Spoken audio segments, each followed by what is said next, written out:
नागेश्वर मंदिर एक प्रसिद्ध मंदिर है जो भगवान शिव को समर्पित है। श्री नागेश्वर ज्योतिर्लिंग का भगवान शिव के 12 ज्योतिर्लिंग में 10वां स्थान है।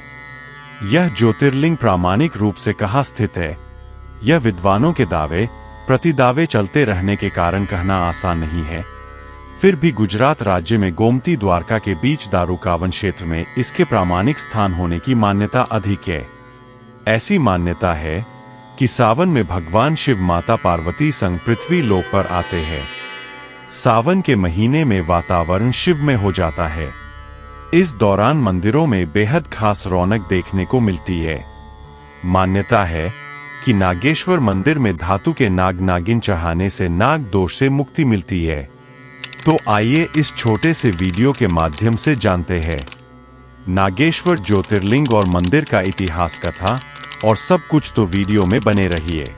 कमेंट में हर हर महादेव लिखकर चैनल को सब्सक्राइब कर ले। हम आपके लिए रोज ऐसे ही वीडियो लाते रहेंगे। नागेश्वर ज्योतिर्लिंग के संबंध में पुराणों में यह कथा वर्णित है। दारुका नाम की एक राक्षस कन्या थी। उसे दारुका वन में जाने की अनुमति नहीं थी। उसने कठिन तपस्या कर माता पार्वती को प्रसन्न कर लिया था। माता पार्वती ने दारुका से वरदान मांगने को कहा था, तो राक्षसी ने वह दारुका वन में कई प्रकार की दैवीय औषधियां। उसने देवी पार्वती से सत्कर्मों के लिए राक्षसों को वन में जाने का वरदान मांगा। देवी पार्वती राक्षसी के विचारों से प्रसन्न हुई और उन्होंने उसे दारुका वन में जाने का वरदान दे दिया। लेकिन वरदान मिलते ही दारुका और अन्य राक्षसों ने वन को देवताओं से छीन लिया। वह पार्वती जी से वरदान प्राप्त कर अहंकार में चूर रहती थी। उसका पति दारुका महान बलशाली राक्षस था।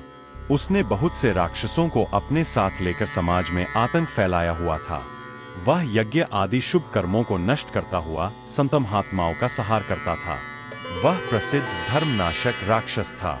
पश्चिम समुद्र के किनारे सभी प्रकार की संपदाओं से भरपूर 16 योजन विस्तार पर उसका एक वन था, जिसमें वह निवास करता था। दारुका जहां भी जाती थी, वृक्षों तथा विविध उपकरणों से सुसज्जित वह वन भूमि अपने विलास के लिए साथ साथ ले जाती थी। महादेवी पार्वती ने उस वन की देखभाल का दायित्व दारुका को ही सौंपा था, जो उनके वरदान के प्रभाव से उसके ही पास रहता था। उससे पीड़ित आम जनता ने महर्षि औरव के पास जाकर अपना कष्ट सुनाया। शरणागतों की रक्षा का धर्म पालन करते हुए महर्षि औरव ने राक्षसों को शाप दे दिया। उन्होंने कहा कि जो राक्षस इस पृथ्वी पर प्राणियों की हिंसा और यज्ञों का विनाश करेगा, उसी समय वह अपने प्राणों से हाथ धो बैठेगा। महर्षि और द्वारा दिए गए शाप की सूचना जब देवताओं को मालूम हुई, तब उन्होंने दुराचारी राक्षसों पर चढ़ाई कर दी। राक्षसों पर भारी संकट आ पड़ा। यदि वे युद्ध में देवताओं को मारते हैं तो शाप के कारण स्वयं मर जाएंगे, और यदि उन्हें नहीं मारते हैं तो पराजित होकर स्वयं भूखों मर जाएंगे। उस समय दारुका ने राक्षसों को सहारा दिया और भवानी के वरदान का प्रयोग करते हुए वह संपूर्ण वन को लेकर समुद्र में जा बसी।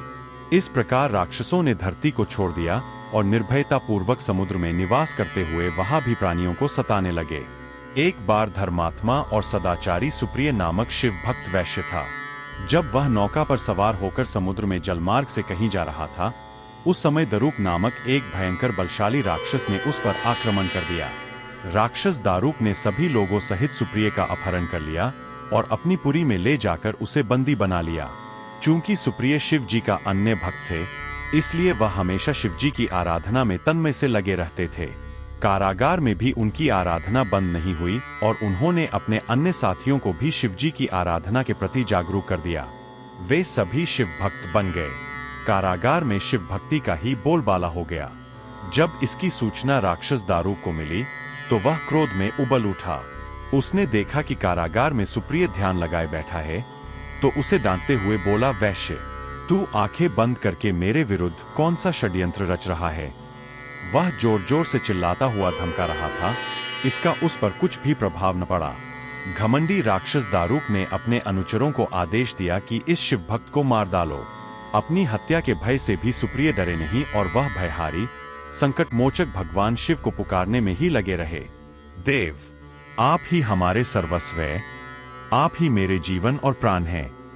इस प्रकार सुप्रिय वैश्य की प्रार्थना को सुनकर भगवान शिव एक बिल से प्रकट हो गए।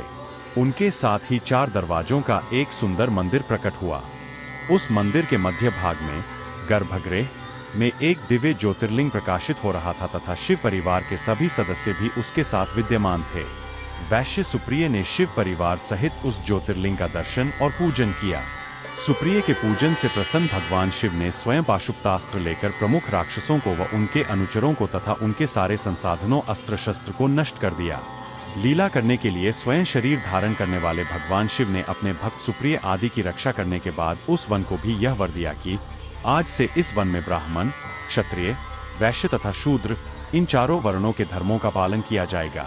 इस वन में शिव धर्म के प्रचारक श्रेष्ठ ऋषि मुनि निवास करेंगे और यहाँ तामसिक दुष्ट राक्षसों के लिए कोई स्थान होगा। राक्षसों पर आए इसी भारी संकट को देखकर राक्षसी दारुका ने दीन भाव से देवी पार्वती की स्तुति की। उसकी प्रार्थना से प्रसन्न माता पार्वती ने पूछा, बताओ मैं तेरा कौन सा प्रिय कार्य करूं? दारुका ने कहा, माँ आप मेरे कुल की रक्षा करें। पार्वती ने उसके कुल की रक्षा का आश्वासन देते हुए भगवान शिव से कहा, नाथ आपकी कही हुई बात इस युग के अंत में सत्य होगी, तब तक यह तामसिक सृष्टि भी चलती रहे, ऐसा मेरा विचार है। माता पार्वती शिव से आग्रह करती हुई बोली कि मैं भी आपके आश्रय में रहने वाली हूँ, आपकी ही हूँ, इसलिए मेरे द्वारा दिए गए वचन को भी आप प्रमाणित करें। यह राक्षसी दारुका राक्षसियों में बलिष्ठ, मेरी ही शक्ति तथा देवी है, इसलिए यह राक्षसों के राज्य का शासन करेगी। ये राक्षसों की पत्नियां अपने राक्षस पुत्रों को पैदा करेगी, जो मिलजुल कर इस वन में निवास करेंगे, ऐसा मेरा विचार है। माता पार्वती के उक्त प्रकार के आग्रह को सुनकर भगवान शिव ने उनसे कहा, प्रिय तुम मेरी भी बात सुनो। मैं भक्तों का पालन तथा उनकी सुरक्षा के लिए प्रसन्नतापूर्वक इस वन में निवास करूंगा।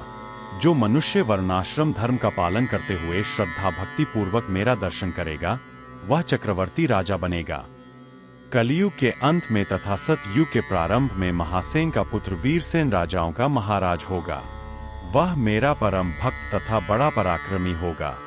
जब वह इस वन में आकर मेरा दर्शन करेगा, उसके बाद वह चक्रवर्ती सम्राट हो जाएगा। तत्पश्चात बड़ी बड़ी लीलाएं करने वाले शिव दंपत्ति ने आपस में हास्य विलास की बातें की और वहीं पर स्थित हो गए। इस प्रकार शिव भक्तों के प्रिय ज्योतिर्लिंग स्वरूप भगवान शिव नागेश्वर कहलाए और पार्वती देवी भी नागेश्वरी के नाम से विख्यात हुईं। इस प्रकार शिव ज्योतिर्लिंग के रूप में प्रकट हुए हैं, जो तीनों लोकों की कामनाओं को पूर्ण करने वाले हैं। नागेश्वर ज्योतिर्लिंग के दर्शन करने के बाद जो मनुष्य उसकी उत्पत्ति और महात्म्य संबंधी कथा को सुनता है, वह समस्त पापों से मुक्त हो जाता है तथा संपूर्ण भौतिक और आध्यात्मिक सुखों को प्राप्त करता है। नागेश्वर मंदिर की विशेष विशेषताएं। इस मंदिर में भगवान शिव की बैठी हुई मुद्रा में एक विशाल 25 मीटर प्रतिमा, एक बड़ा बगीचा और एक तालाब है। द्वारका शिला से निर्मित लिंग पर छोटे छोटे चक्र अंकित है। यह त्रिमुखी रुद्राक्ष भगवान शिव का प्रतीक पवित्र माला के आकार का है और दक्षिण मुखी है, जबकि मंदिर पूर्व मुखी है। पांडव कालीन इतिहास। युग बीते और आया द्वापर युग। श्री कृष्ण का जन्म युग। जब द्यूत के खेल में कौरवों द्वारा पांचों पांडवों को पराजित किया गया था, तो द्यूत की शर्तों के अनुसार पांडवों को 12 वर्ष के वनवास और 1 वर्ष के अज्ञातवास की सजा सुनाई गई थी। इस बीच पांडवों ने पूरे भारत में भ्रमण किया। घूमते घूमते वे इस दारुकवन में आ गए। उनके पास कपिला नाम की एक गाय थी। यहाँ वह विशाल सरोवर के अंदर जाती थी और प्रतिदिन दूध छोड़कर लौटती थी। पहले दिन गौरी ने देखा कि गया पानी में क्यों जा रहा है। उसने वह सारी जानकारी धर्मराज युधिष्ठिर को बताई। बाद में भीम ने सारी जानकारी धर्मराज युधिष्ठिर को बताई। धर्मराज युधिष्ठिर जी ने कहा कि अपने गधे के वार से तालाब को 3 जगह से तोड़कर सारा पानी निकाल दो। तालाब के तल से सूर्य के प्रकाश की तरह नीचे से प्रकाश निकला। ज्योतिर्लिंग का क्या अर्थ है? जहां भगवान स्वयं प्रकाश के रूप में विराजमान हैं। जो लोग यहाँ रह रहे थे वे दिन और रात नहीं समझ सकते थे। आकाशवाणी हुई कि रामेश्वरम से 21 रेत और नेपाल में गंडकी नदी से शालिग्राम लाकर एक लिंग स्थापित करो।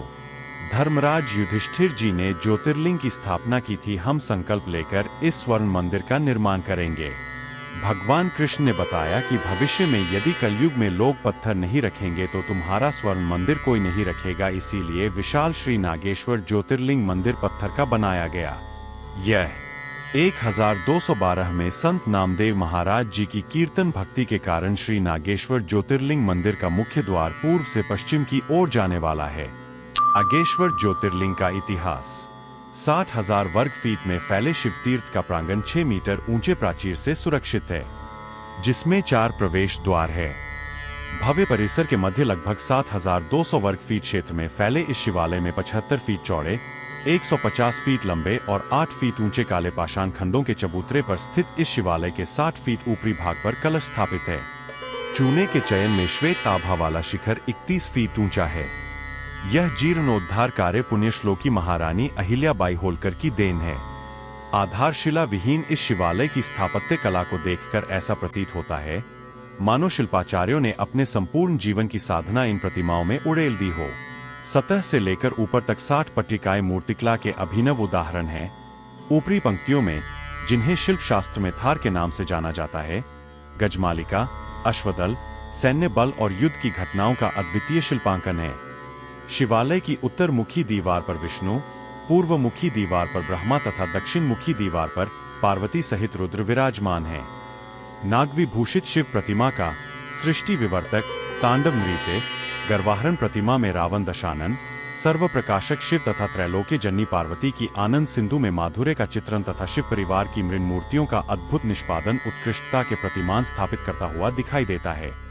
स्थापत्य कला की पराकाष्ठा को दर्शाती स्वर्ग, मृत्यु तथा पाताल की मूर्तियां, पाषाण में महाभारत एवं रामायण काल के संदर्भ, यति, यक्ष, यक्षिणी का नर्वशीकांत सौंदर्य, बज्रिका, कंगन, अंगूठी, मृत्युकमला, लावण्य एवं लालित्य से परिपूर्ण अंगों को उठाने वाली शिल्पकला मंदिर की बाह्य दीवारों की शोभा बढ़ाती है।